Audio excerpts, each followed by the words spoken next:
एक बार एक road accident में एक सुपर बाइक की टक्कर ट्रक से हो जाती है। उस एक्सीडेंट में राजेश नाम के बहुत बड़े मैकेनिक की मौत हो जाती है, जो उस बाइक को चला रहा होता है। कातिल भाग जाते हैं और राजेश भूत बन जाता है। रुको, तुम नहीं बचोगे धोखेबाज दोस्तों। फिर वो भूत सुपर बाइक में समा जाता है और बाइक अपने आप चलकर राजेश के घर जाकर खड़ी हो जाती है और राजेश का भूत बाइक से बाहर आकर पुरानी बातें सोचने लगता है। मैं अपने बेटे से बहुत प्यार करता था और उसे कितना शौक है बाइक का।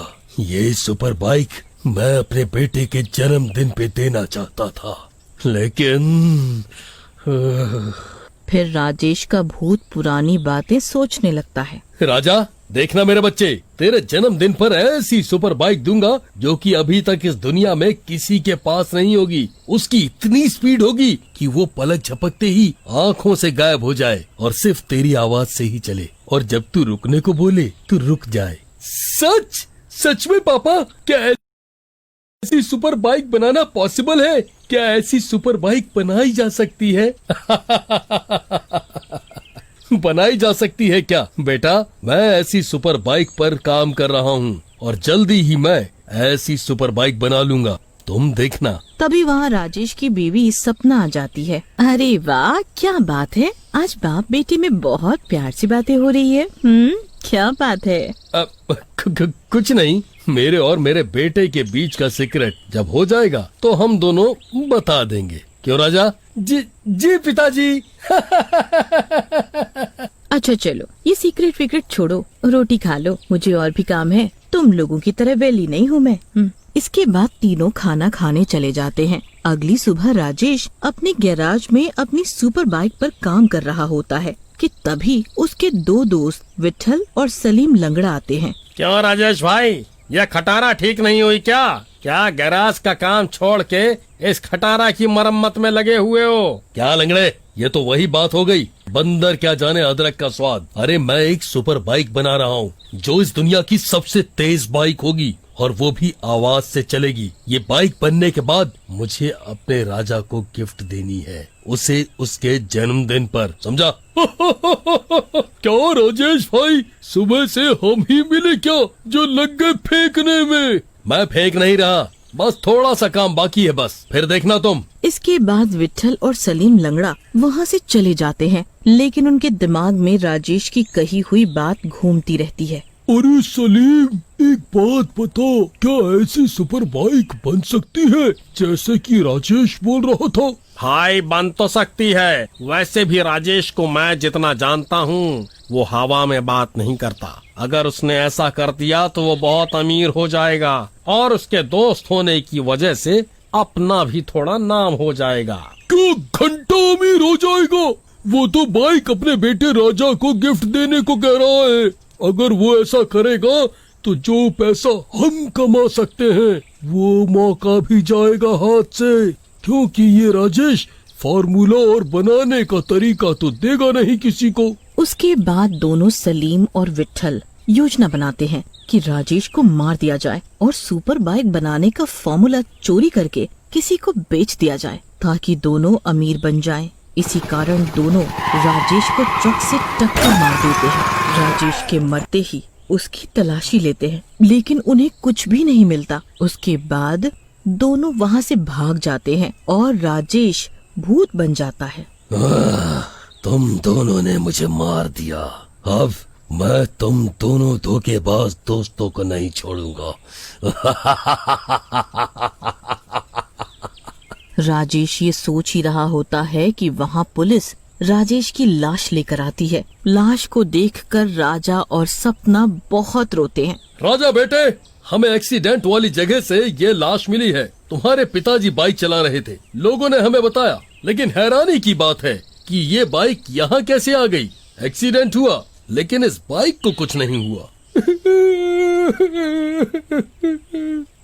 जी, ये सुपर बाइक मेरे पिताजी मुझे मेरे जन्मदिन पर गिफ्ट करना चाह रहे थे, लेकिन शायद किस्मत को कुछ और ही मंजूर था। क्या मैं ये बाइक ले सकता हूँ? जी, ये बाइक तुम्हारी ही है, तुम रख सकते हो। ये सब राजेश का भूत खड़ा होकर सुन रहा होता है और बहुत दुखी होता। इसके बाद राजा बाइक को घर में खड़ा कर देता है और रात होते ही बाइक अपने आप स्टार्ट हो जाती है और चलने लगती है और चल के सलीम लंगड़े के घर के बाहर पहुंच जाती है। बाइक का हॉर्न अपने आप ही जोर जोर से बजने लगता है। कौन है भाई? क्यों इतनी रात में पागलों की तरह से हॉर्न बजा रहा है? लगता है पीटना पड़ेगा तुम्हें। ऐसा कहकर सलीम लंगड़ा अपने घर का दरवाजा खोलता है और बाहर आता है, लेकिन उसे बाहर कोई नहीं दिखाई देता। तभी उसकी नजर बाइक पर पड़ती है। अरे वाह, क्या बाइक है! कितना सुंदर डिजाइन है। लेकिन ये तो उस राजेश की सुपर बाइक जैसी लगती है। एक बार इस पर बैठ के तो देखूं कैसा लगता है। अच्छा है, इसे चुपचाप बेच दूंगा। लेकिन सलीम जैसे ही बाइक पर बैठता है, बाइक चलने लगती है। अरे ये क्या हुआ? ये बाइक अपने आप कैसे चलने लगी? मैंने तो अभी स्टार्ट भी नहीं की। ये कैसा सेल्फ स्टार्ट है? बचाओ बचाओ बचाओ! लेकिन बाइक अपनी स्पीड से चलती रहती है। तभी एकदम से एक सुनसान जगह पर जाकर बाइक रुक जाती है और सलीम झटके मारकर बाइक से उड़ता हुआ नीचे गिरता है। अरे मर गया रे, मेरी कमर! अरे कमबख्त, किस जन्म का बदला ले रही है? अरे नास मिटी बाइक! तभी राजेश का भूत वहां आ जाता है और उसे देखते ही सलीम लंगड़ा काफी डर जाता है। राजेश, तुम जिंदा कैसे हो गए? तुम्हें तो हमने खुद मारा था, ट्रक से टक्कर मार के।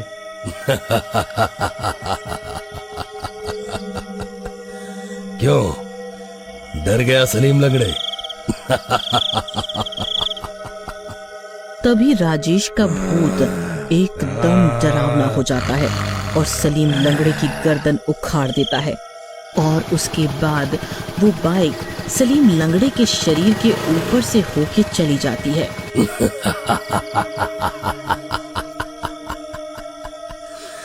एक तो गया, अब दूसरे को उसके किए की सजा देनी पड़ेगी। राजेश की आत्मा बाइक में वापस चली जाती है और बाइक अपने आप चल के वापस राजा के घर के सामने पहुंच जाती है। अगले दिन राजा बाइक पर घूमने का प्लान बनाता है। माँ, पता है ये बाइक पापा मेरे लिए बनाने वाले थे, जो कि इस दुनिया की सबसे तेज बाइक हो और सिर्फ मेरी आवाज से ही चले और रुक जाए।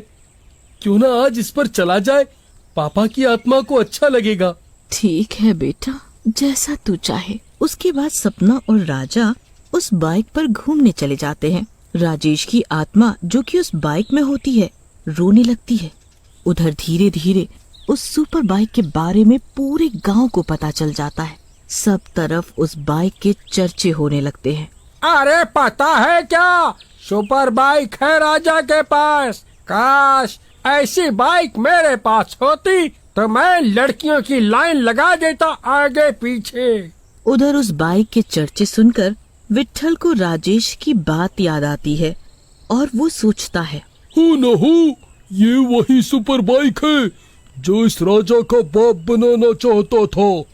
क्यों ना इस बाइक को चोरी कर लूं, उसके बाद इसको खोल के इसके बारे में पता तो चल ही जाएगा। उसी रात विट्ठल बाइक चुराने पहुंचता है और बाइक को जैसे ही छूता है, उसे जोर से बिजली का झटका लगता है और वो दूर जाकर गिरता है। अरे मर गया रे, ये कैसी बाइक है? ये तो करंट मार रही है। मेरा हाथ, ये हाथ तो सुन्न पड़ गया रे। विट्ठल की चीखें सुनकर राजा और सपना घर के बाहर आ जाते हैं। अरे विट्ठल अंकल, आप कैसे गिर गए? क्या हुआ?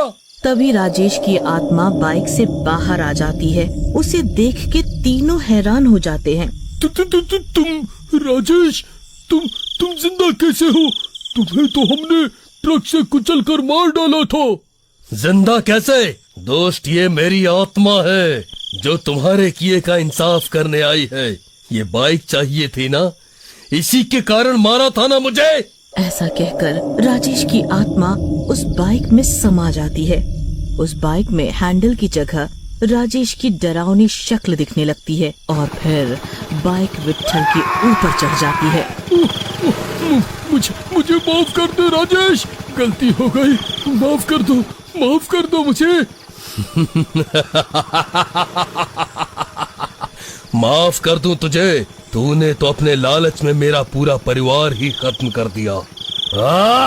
ऐसा कहकर वो बाइक उसके ऊपर आगे पीछे चढ़ने लगती है और थोड़ी ही देर में विट्ठल के शरीर के टुकड़े टुकड़े हो जाते हैं और उसके बाद राजेश की आत्मा बाइक से बाहर आ जाती है। राजा और सपना राजेश के गले लग जाते हैं। तुम दोनों रो मत, ये तो हमारी किस्मत में था। ये सुपर बाइक मैंने तुम्हारे लिए बड़े प्यार से बनाई थी, तुम इसको लो और अपना ध्यान रखो। इसके बाद राजेश की आत्मा मुक्त होकर वहाँ से चली जाती है।